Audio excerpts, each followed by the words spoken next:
예, 마태복음 14장 말씀입니다. 첫 번째는 한 세 가지 사건이 나오는데, 첫 번째는 이제 세례 요한의 죽음, 두 번째는 오병이어의 기적, 이제 세 번째는 예수님께서 물 위를 걸으신 기적들이 나오는데요. 자, 14장 1절 2절 보겠습니다. 그때에 분봉왕 헤롯이 예수의 소문을 듣고 그 신하들에게 이르되 이는 세례 요한이라. 그가 죽은 자 가운데서 살아났으니 그러므로 이런 능력이 그 속에서 역사하는도다. 자, 이제 그러면서 1절 2절이 무슨 내용입니까? 예수의 소문이 헤롯에게 들렸습니다. 자, 여기서 헤롯은 분봉왕 헤롯이라고 되어 있습니다. 예수님께서 태어났을 때 헤롯은 우리가 흔히 말하는 헤롯 대왕입니다. 여기서 말하는 분봉왕 헤롯의 아버지죠. 그래서 헤롯이 그 유대 지역 전체를 다 다스렸는데, 이 헤롯이 죽고 난 다음에 그 아들들이 헤롯 대왕이 다스린 땅을 나누어서 다스렸습니다. 그 중에 한 왕이 헤롯 아켈라우, 그 중에 한 왕이 헤롯 안티바스, 그 중에 한 왕이 헤롯 빌립. 그래서 오늘 여기서 분봉왕 헤롯은 헤롯 안티바스를 말합니다. 그 중에서도 그 유대 지역을 다스렸던 헤롯 안티바스인데, 이 헤롯 안티바스가 자기의 배다른 형제, 배다른 동생, 그리고 어머니가 다른 헤롯 빌립의 아내를 자기가 차지했습니다. 이 빌립은 이제 또 그 다른 지역을 다스리고 있는데, 이 바로 빌립의 아내가 헤로디아입니다. 그러니까 이게 형제간에 뭡니까? 이거 완전 진짜로 아주 부끄러운 불륜 스캔들이 일어난 거죠. 자, 그것을 보고 이제 그 다음에 나오는데, 그 잘못된 일을 보고 세례 요한이 그것을 질책했습니다. 당연히 선지자가 해야 될 일을 한 겁니다. 감히 어떻게 왕이 동생의 아내를 빼앗느냐. 자, 그렇다면 그 백성들은 어떻게 이 땅에 어떤 윤리를 가지고 어떻게 살아갈 것인가? 그건 또 하나님의 뜻에 맞지 않는 거잖아요. 완전히 우리 율법에 의하면 자기 동생의 하체를 범하지 말라. 그러니까 돌로 쳐 죽여라. 자, 이런 게 있는데, 이 자기 동생 빌립의 아내를 자기가 차지했으니 그것을 세례 요한이 질책을 하자, 이제 헤롯이 세례 요한을 죽이려고 했는데 백성들이 세례 요한에 대한 인기가 너무 많으니까, 선지자로 확신하고 있으니까 자칫 선지자를 죽였다가는 안 되겠다 싶어서 두려워하고 있던 차에 헤롯의 생일에 헤로디아의 딸 살로메가 그 앞에서 멋진 춤을 추고, 그러면 네 소원이 무엇이냐? 그러니까 이 살로메가 자기 어머니 헤롯의 사주를 받고 감옥에 있는 세례 요한의 목을 달라. 그래서 세례 요한의 목을 줘서 세례 요한을 죽인 일이 있습니다. 이 일을 세례 요한이 이제 그 질책했다가 죽었는데, 이제 이 헤롯 안티바스가 예수님에 대한 소문을 듣습니다. 소문을 듣고 보니 이거 세례 요한이 했던 일보다 더 뛰어나거든요. 말씀도 전하고 많은 사람들이 예수님에게 모이고, 사람들이 이 사람은 진짜 선지자다고 말을 하고 기적을 행하고, 그러니까 이 헤롯 대왕, 이 헤롯 안티바스가 예수님의 소문을 듣고 뭐라고 착각하는가 하면, 내가 죽인 세례 요한이 다시 부활했구나. 근데 부활한 그 능력이 이전보다 더 크구나. 그래서 지금 두려워하고 있는 본문입니다. 자, 우리가 여기서 뭘 알 수 있습니까? 지금 헤롯 안티바스가 세례 요한을 죽이고 난 다음에 마음이 편했습니까? 불안했습니까? 엄청 불안했거든요. 이 헤롯 안티바스가 양심의 가책으로 죄책감에 꽉 눌려 살게 됩니다. 내가 어떻게 선지자를 죽였을까? 왜 죽였을까? 그래도 그 선지자를 죽이는 건 아닌데 백성들이 날 뭐라고 생각할까? 내 손에 선지자의 피를 묻혔구나. 그렇게 생각하는데, 세례 요한이 했던 일처럼 하는 사람의 소문을 듣니까 지레 죄책감에서 자세히 알아보면 그 세례 요한이 부활한 게 아니고 예수라는 또 다른 사람인데, 예수의 소문을 듣고 세례 요한으로 착각하고, 세례 요한이 부활했다. 이제 그때부터 별 생각이 다 들 것 아닙니까? 세례 요한이 부활했는데 이 밤에 내 집에 찾아와서 나를 죽이지는 않을까? 세례 요한이 다시 백성들을 선동하여서 내가 다시는 이 지역을 차지하지는 않을까? 내가 몰래 했던 죄를 들추어내지는 않을까? 별별 생각이 다 들었을 겁니다. 자, 우리가 이걸 보면서 이런 일을 가만히 볼 때 첫 번째, 이 헤로디아를 또 보면은 헤로디아가 원래 빌립의 아내였다가 빌립의 형이었던 이제 헤롯 안티바의 아내가 되지 않습니까? 그런데 이것을 그래서 헤롯을 질책했던 세례 요한을 직접적으로 죽이기를 원했던 사람이 헤롯 말고 또 다른 이 헤로디아라는 여자가 있습니다. 그래서 자기 딸을 시켜서 목을 쳐라. 이 얼마나 잔인한 여자입니까? 그래서 이걸 보면서 저는 가장 일상적으로 이런 생각이 듭니다. 야, 이 세상에는 악한 사람이 있구나. 보통 우리가 이렇게 말하죠. 알고 보면 그 사람 다 좋아요. 다 관계가 틀렸어요. 대부분은 그렇더라고요. 이게 제 경험이에요. 대부분은 사람을 만나보면은 서로 오해가 있고 서로 관계가 안 좋아서 이거 안 좋구나. 대부분의 사람은 그런데 모든 사람이 그렇지는 않더라고요. 진짜 악한 사람이 있긴 있더라고요. 야, 저 사람은 악하구나. 저거는 알고 보니 선한 사람이라는 거 진짜 악하구나. 라는 그런 사람들이 있습니다. 제일 좋은 건 뭡니까? 그런 사람들하고 얽히지 않는 겁니다. 시편 1편처럼 죄인의 길에 서지 않는 거죠. 그런 생각이 드니 헤롯은 그래도 죄책감을 느꼈습니다. 그런데 헤로디아라는 이 여인은 그런 죄책감도 없어요. 그래서 영원한 진리가 있습니다. 남자보다 여자가 더 독하다. 아합보다 이세벨이 더 독한 거죠. 아합은 그 나봇의 포도원을 못 가져가지고 혼자 끙끙하는데 이세벨은 뭐라고 말하는가? 걱정하시면 내가 단칼에 해결하겠다. 나봇도 죽여버리고 그 포도원도 빼앗는 겁니다. 이 헤롯이 세례 요한을 못 죽여서 끙끙거릴 때 헤로디아가 나타나서 그거 걱정하지 마라. 내 딸 춤시켜가지고 소원 받아가지고 내가 죽여버리겠다. 이 헤로디아가 죽이는 거예요. 그래서 볼 때 여자가 독하다. 우리가 피해야 될 사람은 모든 여자가 아니고 이 헤로디아와 이세벨 같은 여자예요. 모든 여자가 아니고. 자, 더 중요한 건 뭡니까? 이거는 일상적으로 지금 제가 이제 사람 사는 게 다 이렇구나 그래 생각하고 해봤고, 진짜 신앙적인 진리는 뭡니까? 이 헤롯이 그런 죄책감과 양심의 압박을 받고 있었다는 것이 확연하게 드러납니다. 그러니까 지레 겁을 먹는 거죠. 자기가 선지자를 죽였으니까 예수가 나타나도 내가 죽인 선지자가 부활했구나. 지레 겁을 먹는 겁니다. 왜? 양심의 압박을 받고 죄책감이 깊게 박혀있기 때문입니다. 자, 이때는 헤롯 왕이, 이 헤롯이 최소한 좋은 방법은 아니지만 이 죄책감과 양심의 압박을 그것을 풀기 위하여서 한 어떤 방도라도 강구를 했었어야 될 겁니다. 물론 이 헤롯이 예수를 믿고 예수를 메시아로 믿고 하나님을 참 하나님으로 믿는 그런 사람은 아닙니다. 그러나 대충 보면 이쯤 되면 자기가 믿는 신 앞에 가서도 양심을 고백하고 이거 어떻게 좀 이 마음이 가볍게 해달라고 그렇게 요구라도 했을 겁니다. 자, 우리 성도들이 지난 과거의 일로 인하여서 지금 얽매여 과거의 일로 인하여서 내 양심이 내 죄책감이 막 얽매여 있는 사람이 참 많이 있습니다. 이 일을 어떻게 해결해야 됩니까? 하나님께 나와서 토해내야 되는 거죠. 이때 진짜 필요한 것이 회개입니다. 이때 진짜 필요한 것이 헤롯이 회개죠. 그러면 자기를 꽉 얽매고 있는 죄책감이나 이제 그런 것에서 해방되죠. 물론 이제 해방되었다는 것은 진짜 헤롯이 참으로 회개를 했다면은 선지자를 죽인 것을 자기가 잘못했다고 공포하고 그에 대한 어떤 또 대책을 마련해야 되는 여러 가지 일들도 있지만, 우리가 하나를 본다면은 이 헤롯이 그런 무시무시한 죄책감에 빠져 있으면서도 단 한 번도 그것을 회개하거나 내가 왜 잘못됐지, 내가 왜 그런 다 소식을 듣고 세례 요한이 부활했다고 생각하지 내가 왜 이렇게 지레 겁을 먹지, 그런 생각은 일체하지 않습니다. 왜 내가 이런 죄책감에 빠져 있는가? 우리 같으면 뭐 어떻게 해야 됩니까? 하나님께 나와서 회개해야 될 때입니다. 이때는 그 일을 자꾸 감싸고 회개하면 될 일을, 그 회개하면 일이 해결될 것을 회개하지 않고 이리 치보고 저리 치보다가 일은 더 복잡하고 더 얽히는 경우들이 너무 많습니다.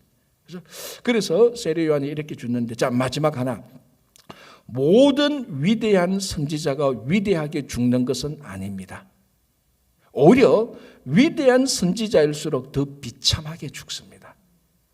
그러니까 가끔 우리가 이렇게 말하죠. 어떤 사람의 죽음을 보고 아유 저래 죽었나, 아유 저 사람 죽음이 저래 죽음 있는 걸 보니까 아이고 살았던 인생도 옳지 않겠구나 그렇게 생각하는데 그렇지 않습니다. 여러분 죽은 마지막에 비참하게 죽었다고 해서 그 사람이 비참한 인생을 산 건 아닙니다. 자, 가장 위대한 삶을 살았다가 가장 비참한 죽음을 맞이했던 사람이 누굽니까? 예수님입니다.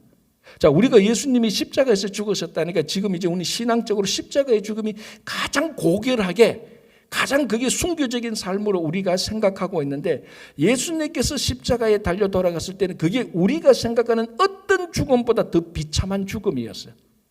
예수님의 죽음은 세례 요한이 한 여시개가 춤을 춰서 그 어머니의 사주를 받아서 감옥에 있다가 목이 잘려서 죽은 죽음보다 세례 요한의 이 비참한 죽음보다 예수님의 죽음은 십자가의 죽음은 훨씬 더 비참했습니다. 훨씬 더 비참해요. 지금 우리가 예수님의 죽음이 십자가에서 죽었다고 생각하는 우리가 십자가를 교회마다 해놓고 우리가 십자가 앞에서 무릎 꿇고 어렵고 힘들 때마다 이 십자가 상징을 우리가 회복하고 이 십자가를 보면은 가장 신앙의 고결함으로 생각하고 신앙의 상징으로 생각하는데 예수님께서 달려 죽으실 십자가는 가장 인간이 죽을 수 있는 인간이 욕 얻어먹을 수 있는 가장 비참한 죽음을 당한 겁니다. 이 십자가의 죽음은 아합과 이세벨이 땅에 떨어져서 개들이 그 피를 핥아 먹은 것보다 더 저주스러운 죽음이에요. 여러분 아합과 이세벨이 얼마나 비참한 죽음을 당했습니까? 개가 와서 그 떨어진 것을 먹고 이세벨은 개가 와서 그 살을 다 뜯어 먹어버렸어요. 비참한 죽음이에요. 그 죽음보다 십자가의 죽음은 더 비참한 거예요. 그래서 위대한 선지자가 항상 위대한 죽음, 위대하게 최후를 맞이하는 건 아닙니다. 비참하게 죽습니다. 자, 세례 요한이 얼마나 비참하게 죽습니까? 그죠? 그래서 정말 우리가 신앙을 위해서 살다가 주님을 위해서 살다가 주님을 죽을 때는 죽음조차도 내가 고결하게 죽어야 되겠다. 위대한 사람일수록 비참하게 죽을 때 진짜 그게 그 죽음이 위대하게 되는 겁니다. 아, 나는 죽으면 고결하게 죽어야 되겠다. 여러분 죽음을 우리가 우리대로 선택할 수 없습니다. 그죠? 그래서 내 죽음이 이렇든 저렇든 중요한 것은 그 죽음의 형태가 아니라 그 죽음의 형태 이전에 어떤 삶을 살았느냐가 더 중요한 것이죠. 그래서 세례 요한이 이렇게 비참하게 죽는 것을 우리가 보면 다 아는 것입니다. 자, 이제 그러시고 13절부터 오병이어 기적이 나오죠. 이 오병이어 기적은 사복음서에 다 4명의 마태, 마가, 누가, 요한이 다 기록했던 겁니다. 그만큼 이 오병이어 기적은 인상 깊었던 것입니다. 자, 예를 들어서 예수님에 대해서 마태가 예수님에 대해서 듣고 자기가 경험했던 것을 쭉 기록합니다. 다 기록했을까요? 다 기록하지 않았습니다. 듣고 본 것을 다 기록하지 않습니다. 야, 이거는 반드시 기억해야 되겠다. 또 성령께서 그 마음을 감동시키잖아요. 근데 마태, 마가, 누가, 요한을 동일한 성령께서 다 감동시켜서 기록하게 한 사건이 이 오병이어 기적입니다. 이게 그만큼 중요한 사건이기 때문에 그렇죠. 왜 오병이어 기적 사건이 왜 중요할까? 자, 여러분들이 한번 생각해 보십시오. 지금 우리가 2000년에 여기 와서 오병이어 기적을 듣는 게 아니고 여러분들이 타임머신을 다시 타고 가서 옛날에 오병이어 기적을 베푼 그 무리 속에 여러분들이 있다고 생각해 보십시오. 갈릴리 바다가 이제 보통 그게 갈릴리의 동쪽에서 약간 북쪽으로 있고 벳세다 광야에서 이 기적을 행했다는 것이 대부분의 주석가 또는 성경 연구가의 공통된 의견입니다. 그 이제 가보면은 5,000명 빽빽하게 한 2만 명을 저까지 하면 앉을 수 있는 그런 광야가 있습니다. 자, 어쨌든 그 광야에 여러분들이 있었는데 말씀을 듣다 보니까 빈들에서 말씀을 듣다가 보니 주변에 식당도 없고 이제 이렇게 하는 데서 예수님께서 오병이어 그 한 소년이 가진 오병이어를 가지고 떡을 나누어 주고 물고기를 나누어 주는데 그 한 2만 명의 어린아이까지 있었던 2만 명이 다 먹었다. 약간이라도 생각 있는 사람이면은 배부르니 한숨 자자 그것만 생각할 게 아닙니다. 이곳에서 어떻게 이런 떡이 나왔냐, 물고기가 나왔냐, 약간만 머리만 도는 IQ 2자리만 돼도 그런 생각이 들 겁니다. 여기 식당도 없는데, 야, 우리가 오늘 이런 집회를 할 줄 알고 예수님께서 다 준비하셨나? 야, 저 제자들이 잘 준비했나? 뭔가 모르게 이 떡이, 이 물고기가 어디에서 나왔지? 라고 생각해 볼 겁니다.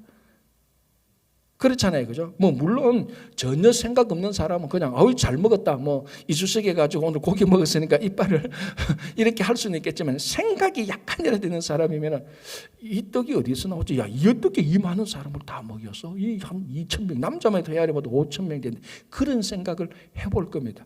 그러면서 알아보니까, 저 예수라는 분이 우리에게 말씀을 전했던, 우리가 역시 기대하고 우리가 뭔가 있어 보이는 선지자, 최소한 선지자는 되어 보이는 저분이 오병이어 가지고 우리를 다 먹였대.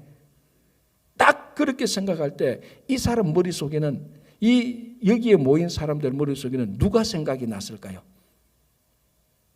그렇죠. 여러분 그 자리에 없었으니까 생각이 날 리가 없죠. 있어 봐야 되는데 누가 생각이 났을까? 자, 예를 들어서 이렇게 생각해 보세요. 이 뭐만큼 어려운가 하면요, 미국에 와서 우리 오늘 또 한글 학교를 합니다. 우리 선생님들이 한글 선생님 애들한테 한글 학교 가르칠 때 애들이 한글이 재밌다고 막 잘 따라와요. 그리고 이 한글이 너무 기차잖아요.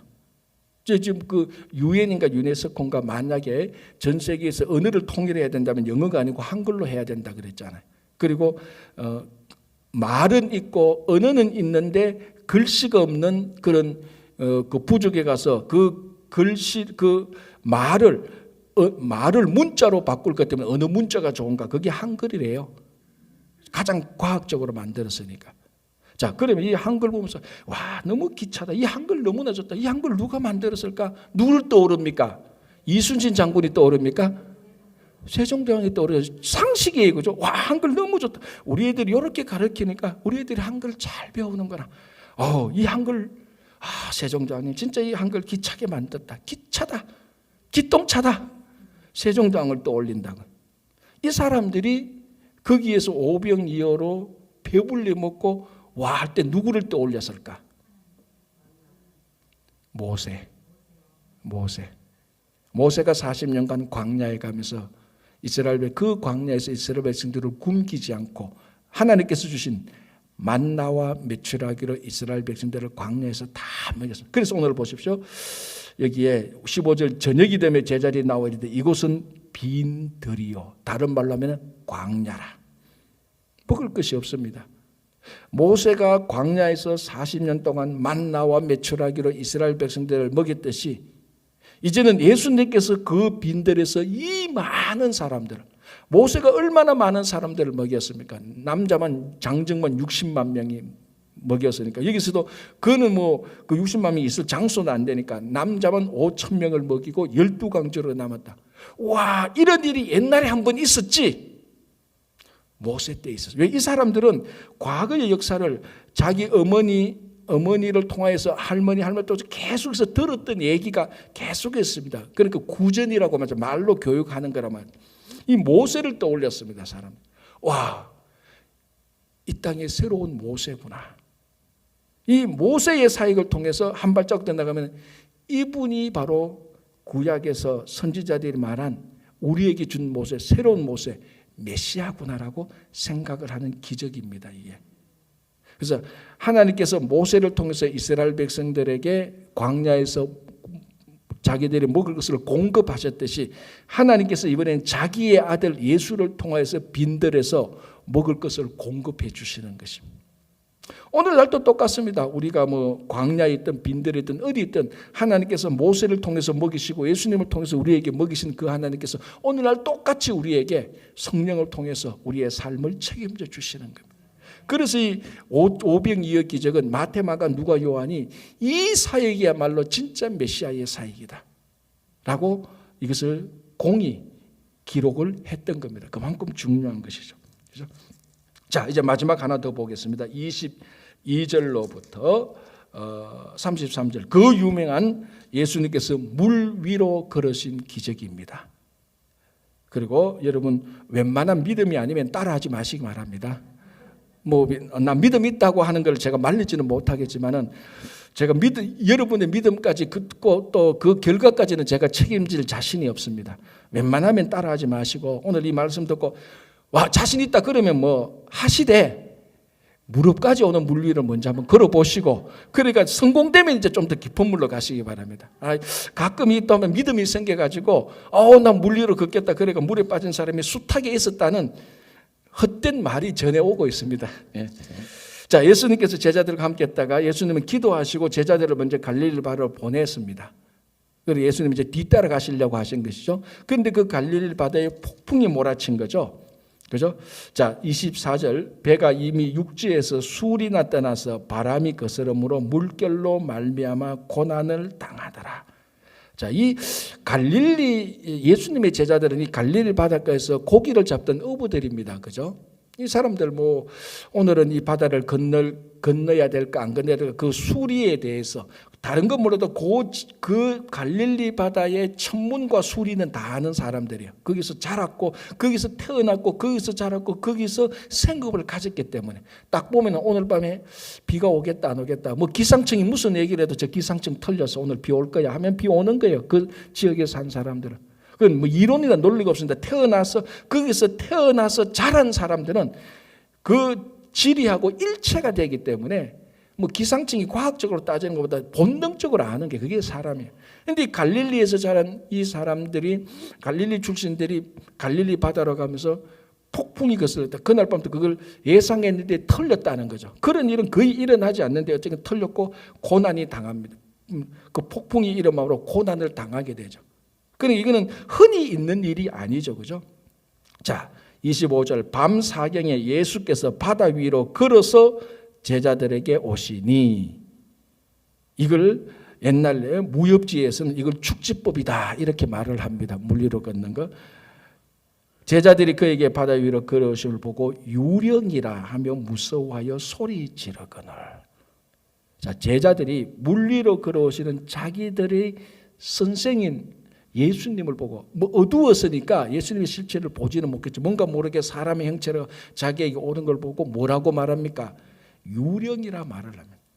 자, 우리가 요 앞에서 바리새인들은 예수님께서 기적을 행하고 귀신을 쫓아내는 걸 보고 뭐라고 말했습니까? 이 바알세불이다. 귀신의 왕이다라고 말했어요. 오늘은 예수님께서 또 기적을 행하시고 물리로 걸어오니까 이번엔 제자들이 유령이라고 말을 합니다. 자, 예수님께서 유령이라고 말하는 것은 예수님을 비난하려고 한 건 아니죠. 무지함에서 일어나는 겁니다.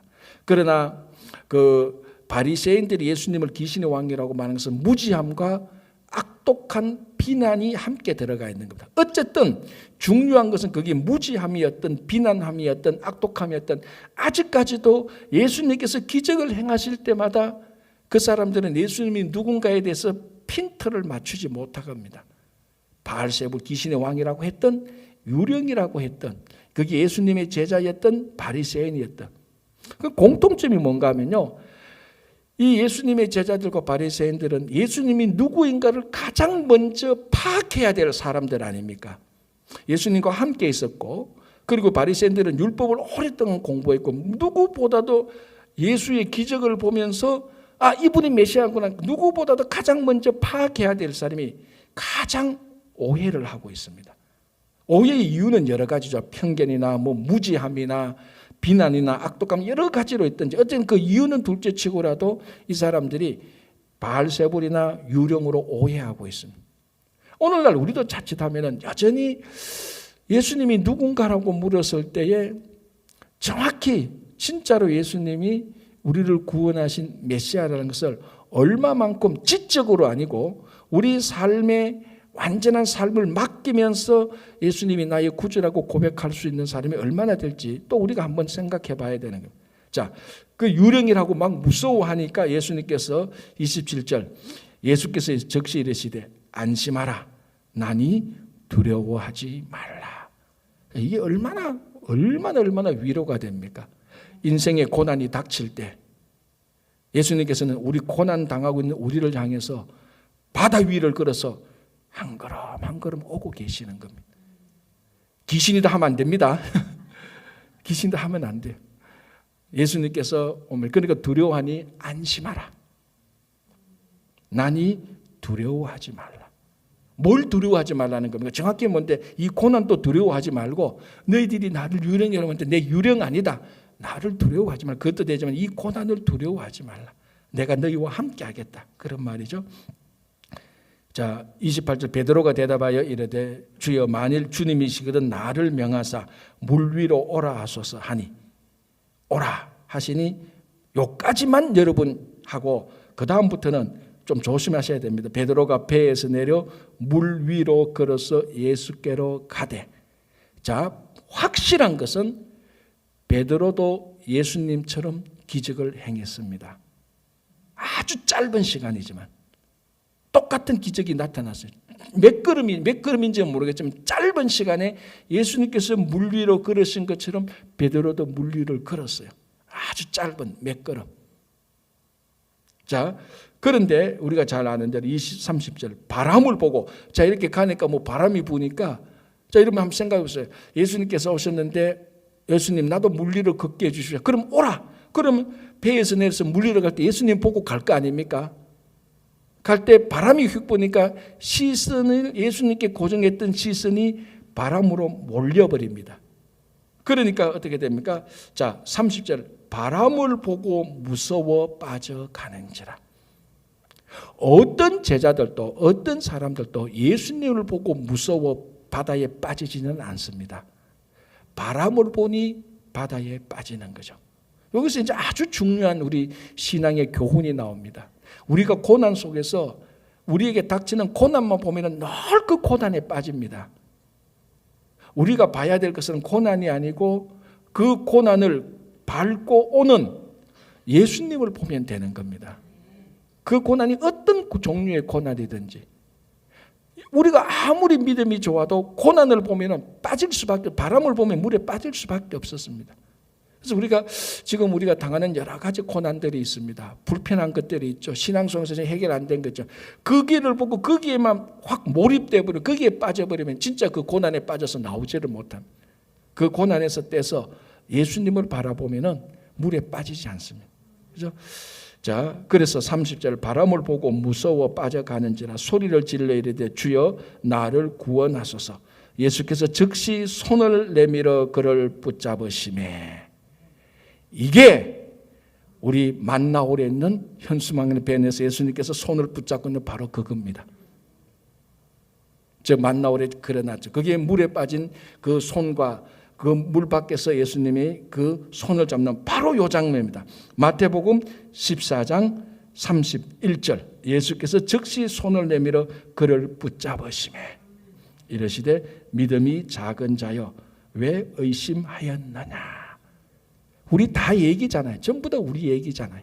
왜 우리가 물속에 자꾸 빠져가는가. 믿음이 작고 믿음이 없고 바람을 보고 고난을 보고 주변에서 막 공격하는 사람을 보고 지금 막 닥쳐오는 어떤 물질적 어려움을 볼 때 계속해서 빠져갑니다. 이걸 구원해서 예수님께서 손으로 우리를 건져내시는 거죠. 자, 32절 배에 함께 오름에 바람이 그치는지라. 이제 33절 배에 있는 사람들이 예수께 제라며 이르되 진실로 하나님의 아들이로소이다 하더라. 이제서야 예수님은 유령도 아니고 뭐 사람의 아들도 아니고 바리새인들이 말하는 바알세불은 더더구나 아니고 우리가 조금 전에 말했던 유령도 아니고 진실로 이분이야말로 하나님의 아들이었구나. 그래서 여러분 우리 교회에 오셔서 만나오를 갈 때마다 예수님께서 손을 잡아서 빠져내는 그걸 보고 늘 이 말씀을 생각하시고 저 손이 하나님의 아들의 손이다. 우리가 왜 물속에, 내 손은 왜 물속에 있는가? 예수님을 보지 않았기 때문에 물속에 있다. 예수님께서 와서 나를 건져주신다. 그래서 구원에 예수님의 손길, 하나님의 아들의 손길. 그래서 여러분들이 어떤 종류의 어려움과 환난에 빠져 있다 할지라도 주님께서 오셔서 여러분의 손을 잡고 그 고난의 바다에서 건져주십니다. 오늘도 이 일이 여러분들에게 그대로 일어나기를 간절히 바랍니다. 기도하겠습니다. 주님, 혹 우리 가운데 고난의 바다에 빠져서 허우적거리는 형제 자매들이 있습니까? 주님 우리에게 찾아오셔서 주님의 손으로 우리를 그 고난의 바다에 있는 우리를 잡아셔서 이 바다에서 건져주시고 주님 우리를 배에 오르게 하여 주시옵소서. 아버지 하나님, 이제 한 달도 남지 않은 2021년 아직까지 해결해야 될 일들이 있고 고민과 어려움 속에 빠져 있습니다. 주님 우리에게 찾아오셔서 안심하라, 난이 두려워하지 말라는 그 음성을 이 순간에 우리가 듣고 물속에 빠져 있다면 건져 살려 주시옵소서. 아버지, 오늘 하루도 우리의 삶을 주님의 손에 의탁하오니 우리를 붙들어 주시고, 특별히 육신의 연약함 가운데 있는 김명만 장로님 그리고 이창건 집사님, 주님의 전능의 손으로 그 육신의 연약함 가운데서 건져주시고, 그의 모든 성도님들, 또 가정과 일터의 일로, 또 자녀들의 일로, 또 다른 일로 모든 종류의 환난에 빠진 우리 모두를 건져주실 것을 믿으며 예수님 이름으로 기도합니다. 아멘.